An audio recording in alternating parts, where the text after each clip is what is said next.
வணக்கம் கரவல மீனவன் மக்களே. இன்றைக்கி நம்ம என்ன ஒரு வீடியோ பார்க்க போகிறோம். நம்ம வந்து பாம்பனில் விசைப்படகுகள் கடலுக்கு போயிட்டு கரையை வந்துருச்சுங்க. ஒரு சில மீனவர்கள் எல்லாருமே கொண்டு வந்து மீனில் வந்து இறக்கிட்டாங்க. என்னென்ன மீன் வந்திருக்குன்னா மக்களே வந்து மஞ்சப்பாறை மீன் வந்திருக்கு, இந்த பொடி சீலா குட்டி, இது நாய்ச்சீலான்னு சொல்லுவாங்க, அதே மாதிரி ரோமியை வந்திருக்கு, கண்ணாடி பாறை, வெள்ளை மீன், எல்லா மீனுமே மக்களே வந்திருக்கு. ஏன்னா வந்து முதல் 2 போட்டு தான் வெள்ளனையே ஓடி வந்துருச்சு.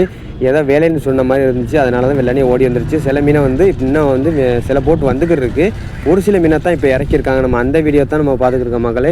இதுக்கடுத்து வந்து மீன்களை ஃபுல்லாக எல்லாருமே மீனவர் விலை சொல்லுவாங்க. அதை வியாபாரி வந்து கணக்கு முடித்து அப்போயே வந்து அமௌண்ட்டை கொடுத்து கையில் வாங்கிடுவாங்க. இது எப்படின்னா அந்தந்த மீனை வந்து தனித்தனியாக வைப்பாங்க, எல்லா மீனையும் ஒன்றா வச்சு கொடுக்க மாட்டாங்க. பாறைனா பாறை, விலை மீனா விலை மீன், சூடைனா சூடை, சீலானா சீலை, இப்படி தாங்க வந்து பாம்பனில் வந்து எல்லாமே ஏலம்னு சொல்லி தனித்தனி மீனாக வந்து பிரித்து கொண்டு வருவாங்க. பாருங்கள், மீன் எல்லாமே ஃப்ரெஷ்ஷாக இருக்குது. கண்ணாடி பாறையை பற்றிலாங்க. இந்த வீடியோ பிடிச்சிருந்தா நம்ம கரவல மீன் சேனலை ஃபாலோ பண்ணிவிட்டு தொடர்ந்து வீடியோ பாருங்கள். நன்றி, வணக்கம்.